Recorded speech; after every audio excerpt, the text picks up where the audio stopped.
Jabatan Pengairan dan Saliran Malaysia JPS diterajui oleh Ketua Pengarah Datuk Engineer Ahmad Husaini bin Sulaiman.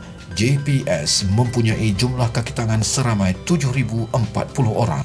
Pelancaran kempen penjimatan tenaga dan melestarikan alam peringkat jabatan telah disempurnakan oleh beliau pada 9 Oktober 2009. Bila kita cakap pasal alam sekitar dan pentingnya untuk negara, kita berasa bahawa dah sampai masanya kita melancarkan banyak program seperti ini, dan JPS sebagai satu agensi di bawah kementerian ini juga ingin memainkan peranan yang penting. JPS telah merealisasi kelestarian alam dengan menekankan 3 elemen, iaitu penjimatan utility, kesedaran dan persekitaran.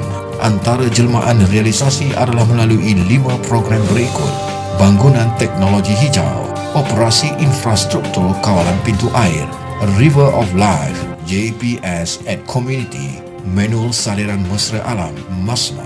Antara program yang dijalankan sehingga kini, bangunan teknologi hijau, JPS telah mencalonkan pejabat operasi terowong smart di Ampang, Selangor sebagai bangunan teknologi hijau yang mengimplementasikan penjimatan utility dengan menggunakan cahaya matahari sebagai sumber cahaya dan meminimumkan penggunaan lampu, menetapkan suhu penghawa dingin kepada 24 darjah Celsius.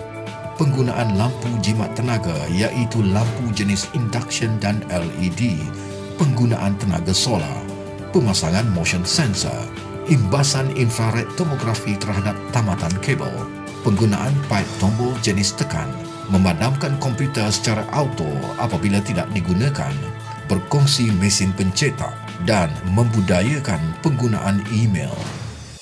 Dari aspek kesedaran, JPS telah menyediakan tong kitar semula, mengadakan program kitar semula kertas terpakai dan mengadakan hebahan melalui ceramah dan persidangan.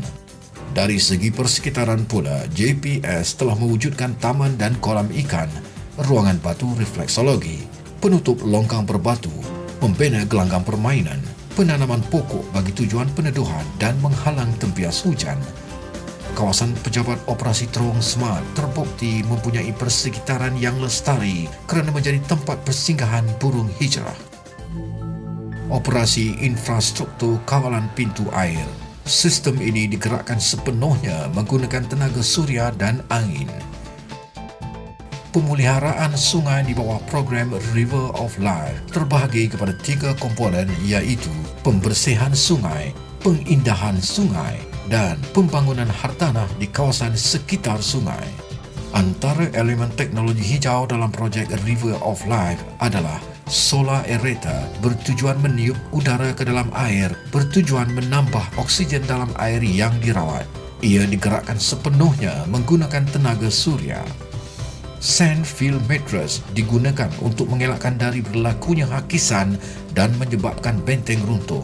Kaedah ini membolehkan rumput tumbuh secara semula jadi. JPS at Community. Objektif utama penubuhan adalah membangunkan sungai dan koridor yang bersih, hidup dan vibran, memastikan sumber air yang mampan dan mempromosi keseimbangan di antara pembangunan dan alam sekitar, memastikan sistem saliran di bandar adalah mesra alam. Pendekatan mencapai objektif adalah melalui mewujudkan jawatan kuasa di peringkat daerah, pemerhatian JPS daerah, mewujudkan JPS K9 dan perbincangan serta perjumpaan bersama penduduk dan pihak berkepentingan.